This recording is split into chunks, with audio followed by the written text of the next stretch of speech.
이제 유리수를 했으니까 지금 말씀드린 대로 고대 그리스 사람들은 루트 2가 유리수가 아닌 것을 발견했어요. 그래서 이 실수를 정의를 하는데 유리수가 아닌 것들을 우리가 무리수라고 했죠.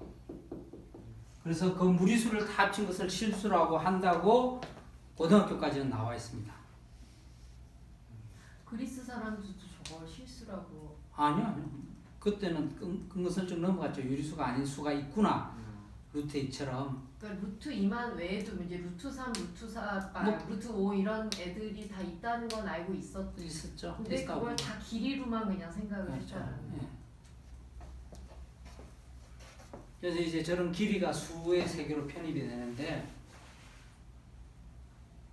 유리수 더하기 무리수를 합쳐놓은 것들을 다 실수라고 한다 라고 정의를 해요. 학교까지, 고등과정까지는.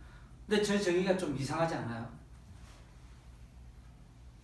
왜냐하면 무리수가 뭐인지를 말을 안 하고 있잖아.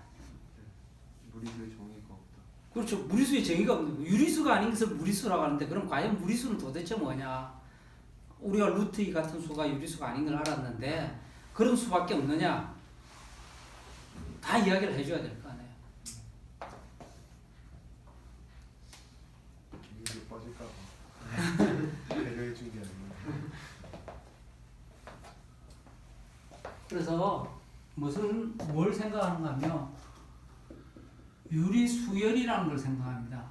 자, 이게 또 갑자기 어려워집니다. 근데 제가 2월 달에 여기에 대해서 간단히 아니면 거의 1시간을 할애해서 이야기를 했어요. 유리수열을 생각합니다. 유리수로 이루어진 열이에요, 열. 유리수, 1, 1.1, 1.14, 1.141, 1.1415, 1.14159, 1.1415992 이런 수열을 생각합니다. 그러면 이런 수열의 극한이 뭔가? 극한이 뭔가? 근데 하나 더 조건이 있어요. 지금 우리가 이런 수열이 있는데 이렇게 수열을 늘어놓을 때 얘들은 결코 뭘 넘을 수가 없다? 1.5를 못 넘어요. 1.5를 못 넘어요. 내가 수열을 만드는데 그러면 여러분 상상력을 발휘해서 저 수열을 이렇게 자라나는 나무의 높이라고 생각을 합시다. 나무의 높이를 쟀는데 이렇게 자라나요. 자라나는데 걔는 1.5는 절대 못 넘어가는 나무입니다.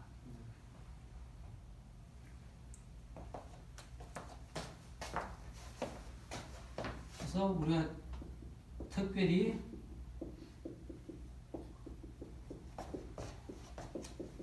이런 수열의 성질을 생각합니다. 최소 3개의 성질.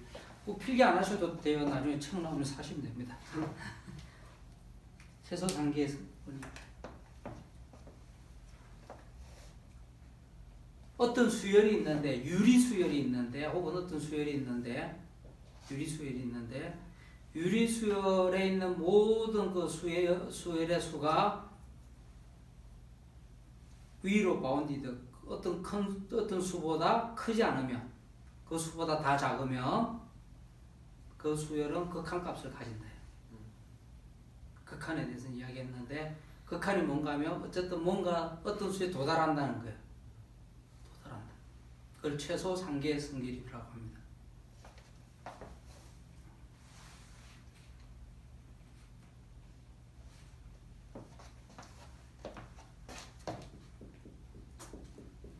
그러면 실수는 뭔가? 실수는 뭔가? 순서를 가진, 이거 중요합니다. 나중에 복소수를 할 때 왜 이게 그 중요한 건 알게 됐고 순서를 가진다는 건 첫 시간에 뭐랬죠? 임의의 두 개를 꺼냈을 때 같거나 한쪽이 크거나 그 순서를 가지는 거예요. 크기 순서를 가지고 최소 3개의 성질을 가진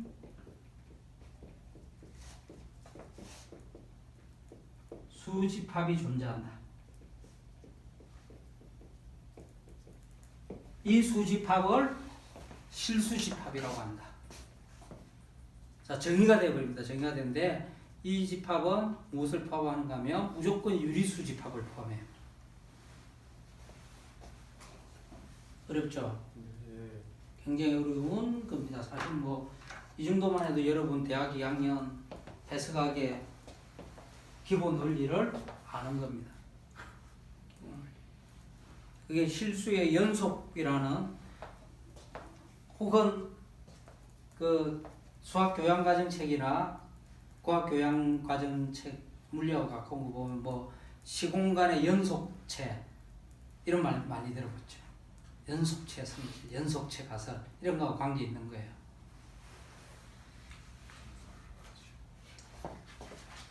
그러니까 이렇게 자라나는 것이 있고 위로 한계가 있으면 그것의 극한이 존재하는데 그런 극한이 존재하는 성질을 가진 집합을 실수라고 하는 거예요.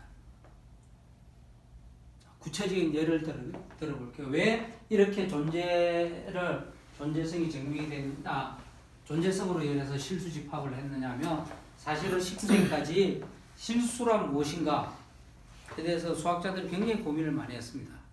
도저히 어떻게 할 수가 없어. 도대체 실수란 무엇인가? 그래서 당시에 독일의 몇몇 뛰어난 수학자들이 칸토르, 데데킨트 이런 사람들이 저것을 공리적으로 확고하게 정의를 합니다. 그때부터 해석학이라는 건 미분 적분이 굉장히 은밀하게 됩니다. 뭐냐? 우리가 합을 첫 시간에 할 때도 무한한 것에 합을 할 때 여러 가지 어려움이 있었잖아요. 사실 뉴턴이나 이런 사람들도 굉장히 두리뭉실하게 넘어갔어요. 왜냐? 수에 대해서 그 깊이 생각을 안 했기 때문에 깊이 생각도 못했고 그런 논리도 없었고. 데데킨트라는 사람이 수직선을 갖고 생각을 합니다. 수직선이 있어요. 직관적으로 어디가 우리가 뭐 어디든 기준점을 잡아서 0이라면 아까 뭐랬죠? 고대 그리스 사람들은 길이는 수가 아니라 했는데 이제 우리는 길이를 수로 생각하기 시작한 거예요. 그러면 0으로부터 떨어진 거리에 우리가 수를 배치를 해 놓을 수 있잖아요. 그럼 적어도 이미 알고 있는 유리수, 무리수들은 다 무리수는 아니고 유리수들은 우리가 배치를 할 수 있겠죠. 단위 길이라고. 그죠? 그럼 가령 무리수는 어디에 존재하는가 있을까? 루트 2도 존재하는 걸 알 수 있어요. 작도로 그리면 되니까. 그럼 다른 곳은 점에 해당하는 수의 양은 뭐냐? 이걸 질문을 할 수 있단 말이에요. 그래서 이 사람이 자름이라는 것을 생각합니다. 그래서 그 이름을 데데킨트 컷이라고 그래요. 데데킨트 자름.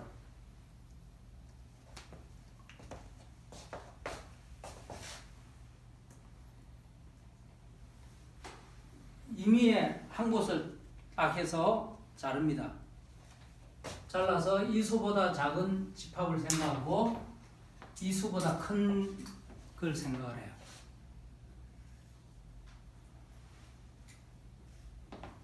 자, 얘가 만약 1인 지점이며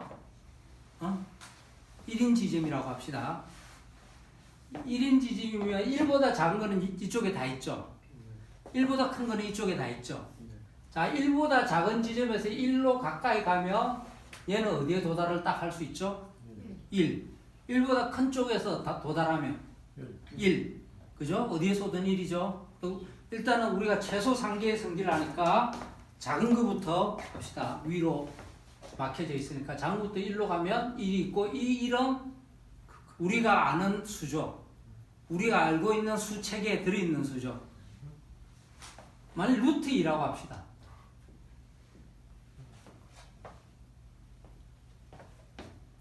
일로 가면 뭐로 가죠? 일로 가면. 근데 우리가 아는 수는 유리수만 있다고 합시다. 유리수만 있다고. 유리수열이라 했잖아요. 그럼 여기 있는 유리수열로, 이런 유리수열로 가면 이쪽이 뭐로 가죠? 여전히 루트인데 이 극한은 유리수가 아니죠. 이게 문제가 되는 거예요. 그 극한이 우리가 알고 있는 수체계에 다 들어와 있어야 되는데 없단 말이에요. 그래서 실수라는 것은 뭔가 하면 우리가 임의로 다 잘랐을 때 여기서 유리수열의 극한으로 갔을 때 여기 있는 극한값들, 임의의 극한값들을 다 새로운 수체계로 편입시키다는 거예요. 그 극한들을 다. 처음에 유리수만 갖고 생각했는데 임의의 유리수를 가지고 만드는 극한도 우리가 새로운 수로 가지자. 그것들을 다 합쳐서 뭐라고 하자? 실수라고 하자.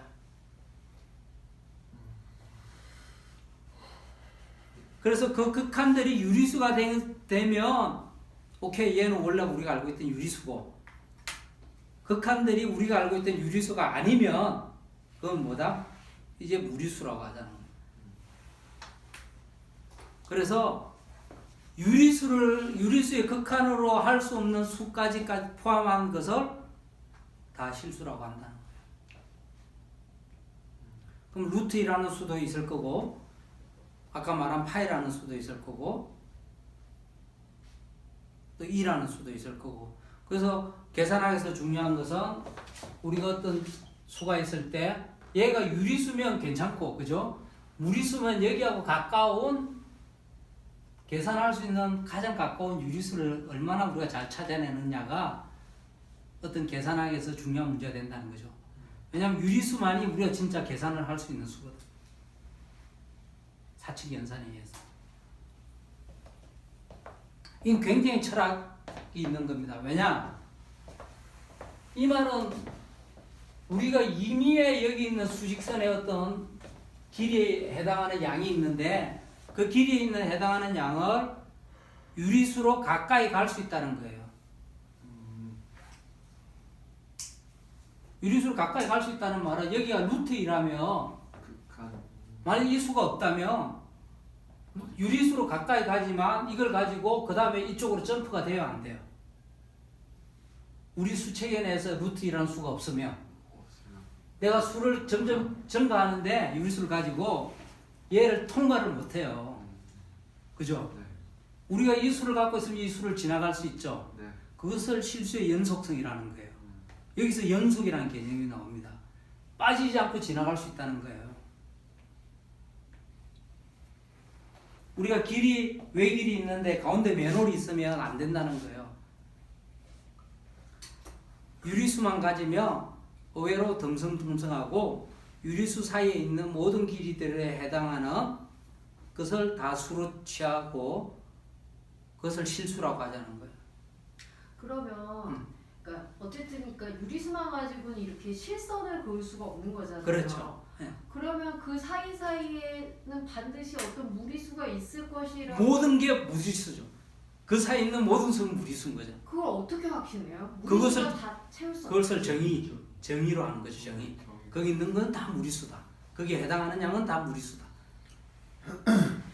유리수와 무리수가 합쳐서 실수. 정의 말고 그러면 그 사이가 사실 맨홀 같은 게 있을 수 있다라고 아무도 보면 생각을 안 하는. 그 전에 생각을 못 한 거죠. 우리가 다 해놨으니까 이렇게 제가 설명을 드릴 수가 있는 거예요. 그거 제외한 나머지는 다 무리가. 그러니까 그 정의는 알겠는데 나머지는 다 무리수야 하고 넘어가면 상관은 없는데 근데 그건 어떻게 증명하는데? 라고 물어보는 사실 좀 할 말이 없어서.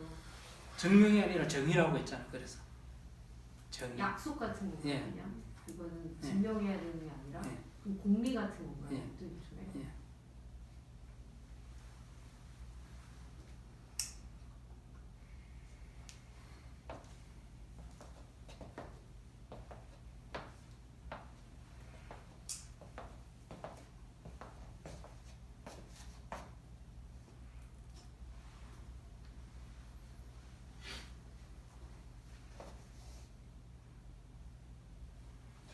무리수라고 하는 게 발견이 되었기 때문에 유리수 다음에는 저 무리수가 속해 있을 수 있다라고 하는 이게 예, 정의가 된다는 거죠. 예.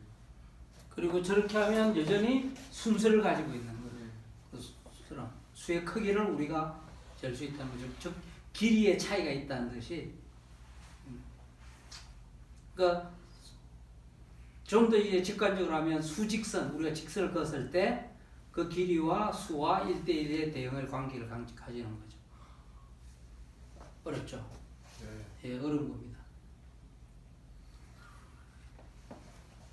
무리수를 발견하고 유리수야 옛날부터 알고 있었고 무리수가 뭔지 모르지만 하여튼 오랜 시간 하다 보니까 무리수가 되게 많구나 여기까지 알게 되고 나서 무리수가 겁나 많으니까 여기 다 무리수야 라고 그 다음에 약속을 그냥 확 그렇죠. 해버린 거예요. 그냥. 네. 근데 걔들 어떤 성질을 갖고 있냐? 아무 성질이나 갖고 있는 거예요. 다행히 우리가 알고 있는 유리수로 우리가 알고 있는 유리수가 아주 가깝게 있는 거예요. 혹은 유리수는 항상 무리수 근처에 있어. 그거는 다행인 거죠. 항상 가까운 내가 마음대로 가까운 그 유리수를 찾아낼 수 있다는 것은 그 무리수를 가지고 계산해야 될 경우에 유리수로 근사값을 다 찾아낼 수 있다는 거예요. 실제 생활에서.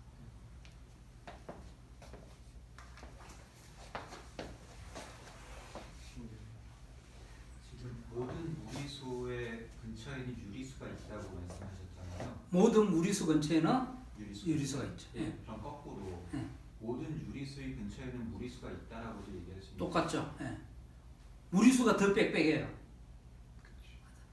구멍은 훨씬 많고 그 구멍들은 무리수.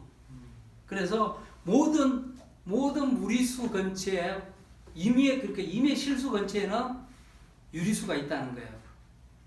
그것을 유리수는 실수 전체 집합에서 빽빽하다라고 표현을 합니다.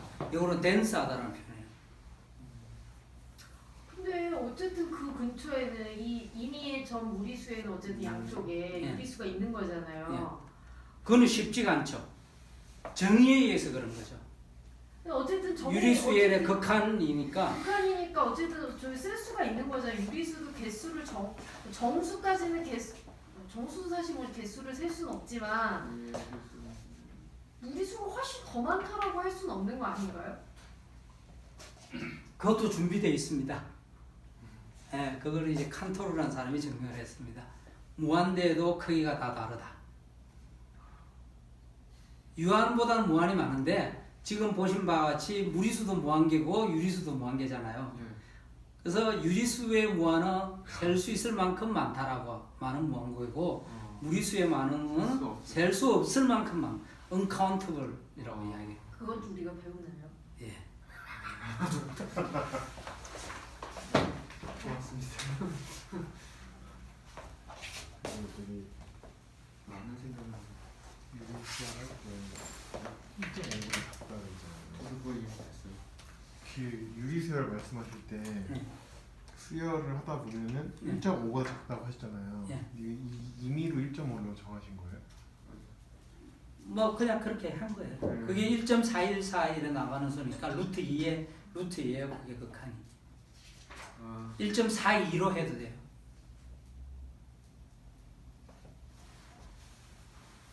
저는 1.2보다 작다라고 생각을 했거든요. 1.414니까 1.1, 1.14로 1.414. 아, 1.414. 예.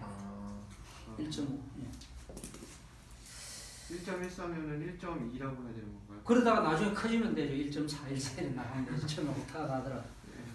그다음 이걸 하기 위해서 수의 표기법에 대해서 잠시 이야기를 하는데 이 부분은 다른 중요한 이야기를 하기 위해서 좀 빨리 나가겠습니다.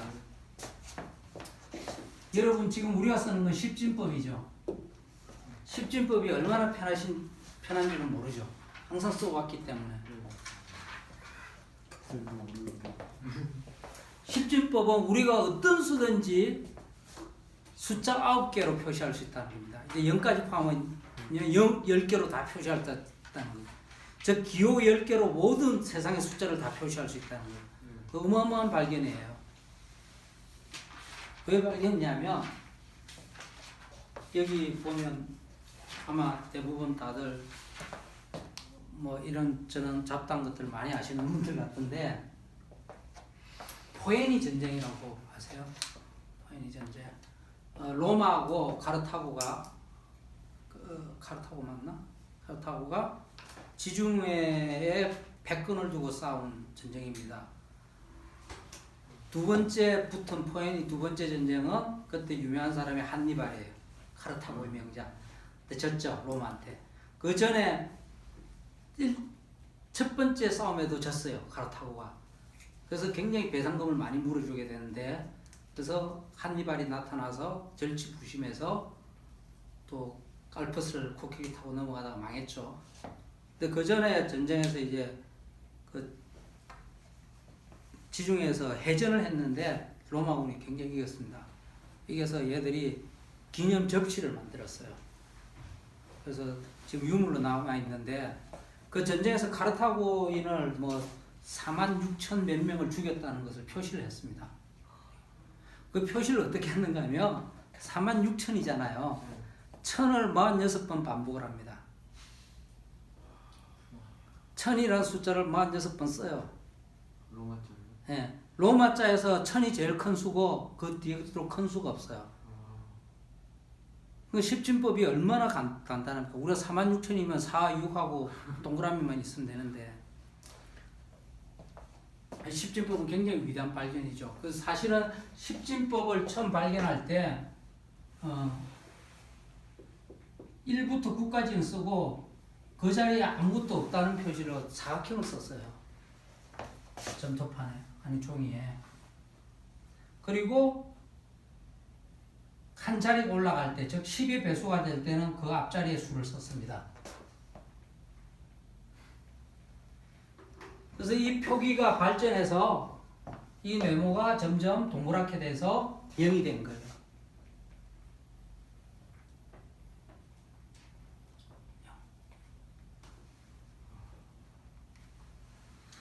이게 십진법이고, 그리고 그 다음에 이제 그 발견된 표기가 십진소수법인데, 십진법은 이쪽의 단위들이 10의 배수, 100의 배수 이렇게 나가잖아요. 우리가 자릿수에 대해서. 그죠? 그러면 1보다 작은 수는 어떻게 표시를 하면 되느냐?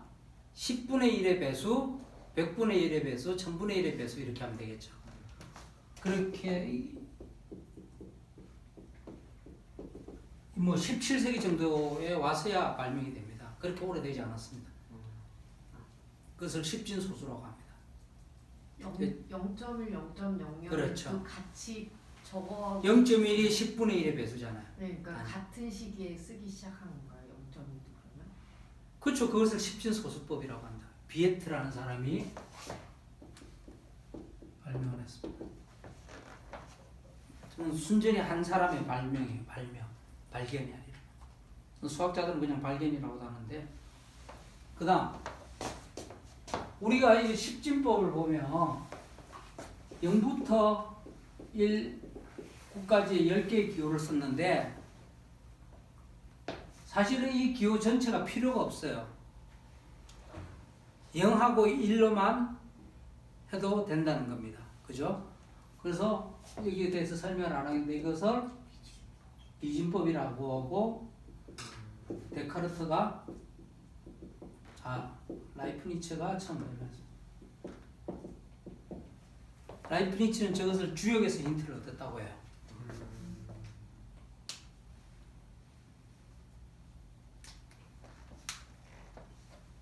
그래서 라이프니츠는 이걸 발견하고 굉장히 감격에 젖어서 무와 하나로 전 세상을 창조할 수 있다.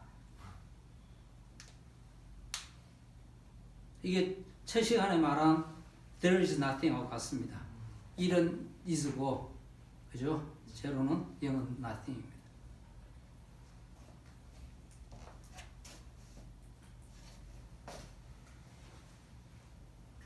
조금 딴소리인데요. 예.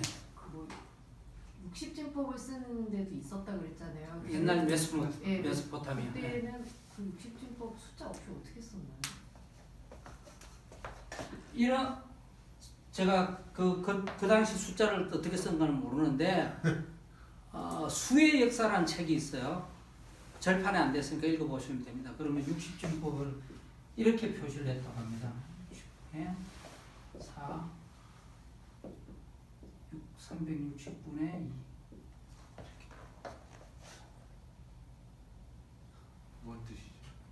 1을 쓰고 그 다음 60 등분한 것에 크기를 재고 그 다음 크기는 360 등분한 것에 크기를 쓰고. 그러면 네. 그 60진법을 썼던 사람들도 10진법의 도구인 저 숫자를 쓰기는 쓴 건가요? 아니요, 저 숫자 표기법은 다르죠. 기호가 60개라는 거예요. 그래요. 1에서 60을 기호가 다 다르죠. 1에서 60을 뜻하는 기호가 다 있다. 있죠. 예, 그렇죠. 따로 있다. 예.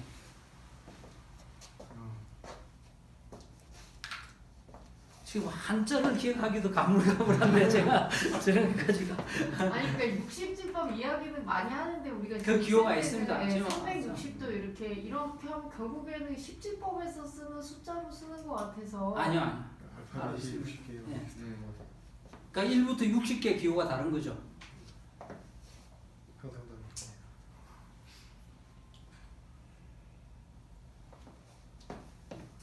그리고 또 표기법이 이제 지수 표기법이 있는데 선생님 근데요 예. 그 아까 17세기에 저 십진 소수법이 발견이 됐다고 하셨잖아요. 예. 근데 유리수는 되게 옛날부터 알고 있었는데 분수의 개념이 예. 그거를 이제 10분의 100분의 이거 자체는 그 0.1 그거를 몰랐다는 이야기인가요? 그런 표기법이 없었다는 거죠. 개념은 알았지만 표기법만 네. 없었던 거예요. 표기법에 대해서 저런 표기법이 무슨 소용이야? 그게 무슨 의미가 있어? 이렇게 많이 생각하기 쉽습니다. 왜냐하면 우리가 항상 쓰고 있기 때문에. 그죠? 근데 우리가 왜 세종대왕을 위대한 왕이라고 하겠습니까? 한국말을 표기하는 방법을 만들었잖아요. 그것도 굉장히 편리하게. 저런 것도 세상의 모든 양을 기호 9개로만 표기하는 방법을 만든 거죠. 그래서 이 지수 표기법도 굉장히 중요합니다. 우리가 곱셈의 반복도 있지만, 덧셈의 반복도 있지만 곱셈의 반복은 이렇게 표시를 한다고 그랬죠. 그죠? 그러면 우리가 곱셈의 여건에 대해서는 어떻게 표시를 하느냐? 지수로 그냥 이렇게 표기를 합니다.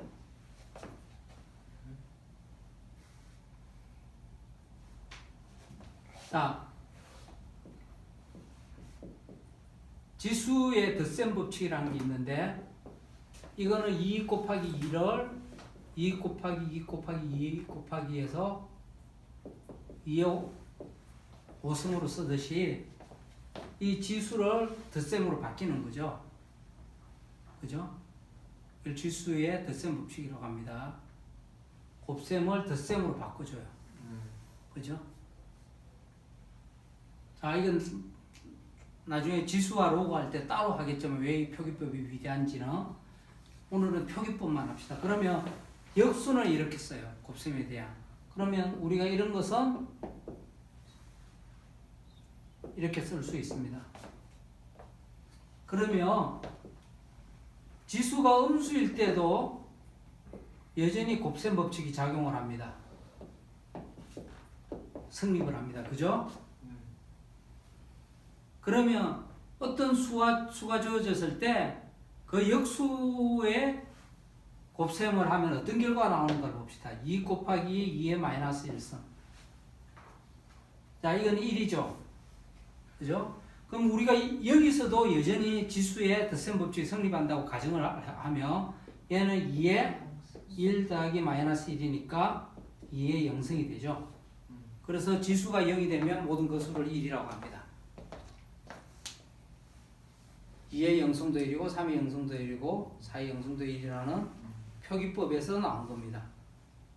2의 0승이 왜 1이냐 이런 물으면 그 표기법에서 나온 거야 이렇게 하면 됩니다.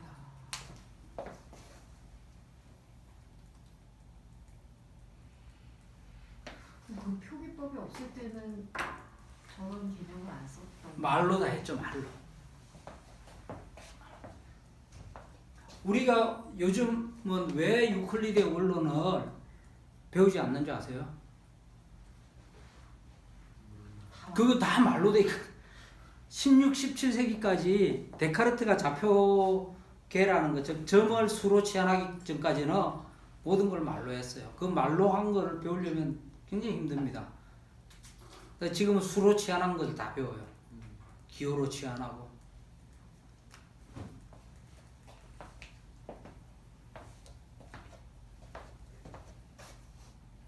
자, 그러면 여기서 보시면 지수들이 정수일 때만 나왔잖아요. 그럼 다시 질문할 수 있습니다. 지수가 유리수일 때는 뭐냐? 유리수가 유리수 지수는 무엇을 의미를 하느냐?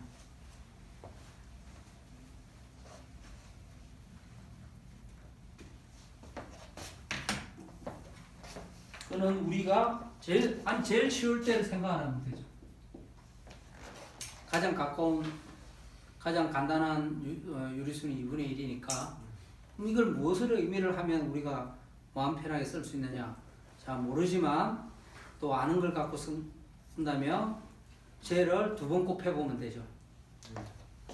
곱해보면 지수 법칙에 의하면 이거는 2의 2분의 1 더하기 2의 유리수. 그죠? 그러니까 제곱에서 2가 되는 수죠. 똑같네요. 그러니까 우리가 2의 2분의 1승은 뭐라고 생각하면 된다? 루트 2라고 생각하면 된다.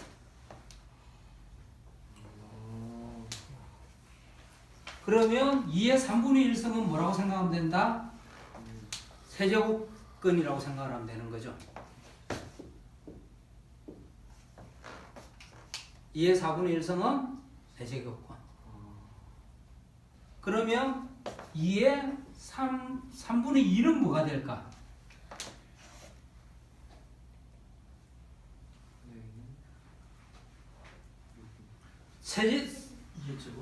세제곱하면 얼마 되죠?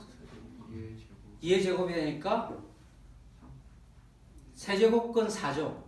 그죠? 그럼 이거 쓰면 세제곱근 4가 되죠? 그럼 4는 다시 뭐죠? 2의 제곱이 되죠. 그러니까 분모는 제곱근으로 들어가고 분자는 그 수에 여전히 승수가 된다는 걸 알 수 있어요. 그러면 뭐 유리수가 지수의 경우는 다 계산을 할 수 있죠. 유리수는 분수꼴인데 분모는 제곱근이고 분자는 그 수를 승수로 올려주는 거다. 그럼 여러분들이 이제는 유리수 지수의 마스터가 된 겁니다. 그죠?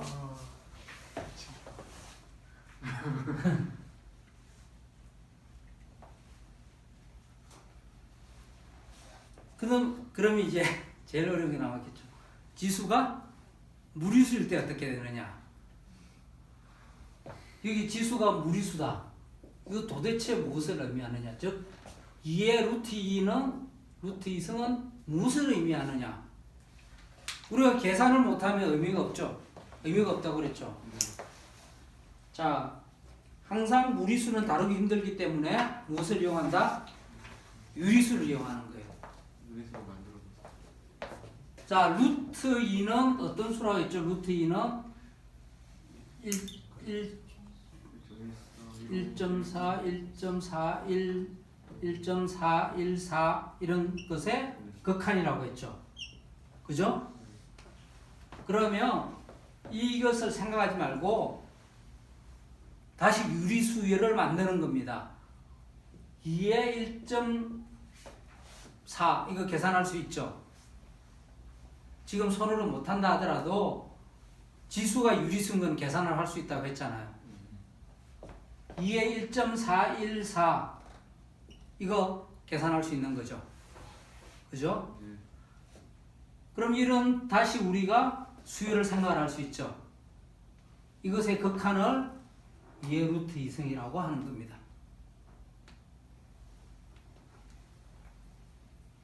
그러니까 무리수는 항상 유리수로 바꿔서 생각을 하는 거예요.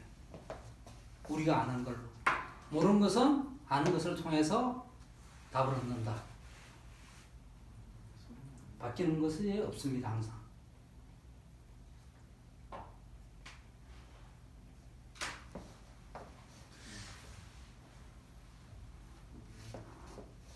그냥 개고생을 하면 된다 뭐 이런 이야기. 아니 법칙이네. 아는 것을 통해서 모르는 얻는다는 거고 결코 옛날 사람들은 이걸 포기하지 않고 다 계산을 했다는 거예요. 그러니까 2의 1.5승 비슷하다, 가깝다. 그렇죠, 그렇죠. 예. 그래서 끝까지 가보니까 뭐, 일정은 안 되고. 우리가 실생활에서 2의 루트 2승을 계산해야 되는데 저걸 꼭 정확히 할 필요는 없고 오차 범위 내에서 가까운 유리수를 찾아서 계산을 하면 된다는 거죠. 여러분들 그 컴퓨터가 다 그렇게 계산합니다. 성능 낮은 컴퓨터는 2의 1.4승만 계산하는 것도 있고 좀 더 성능이 높은 거는 저 지수가 더 무리수에 가까운 유리수를 쓰는 거죠. 그래서 사실 저게 어디에 쓸 수 있을까요? 그러니까 컴퓨터의 성능을 측정할 때 쓸 수 있겠죠. 네가 얼마나 계산을 빨리 하나 보자.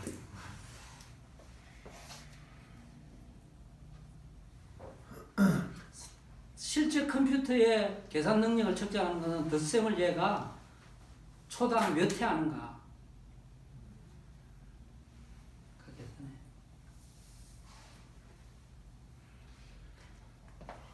자, 갈 길이 좀 많은데 제가 목이 조금 아프니까 한 5분 쉬었다 네. 합시다. 네.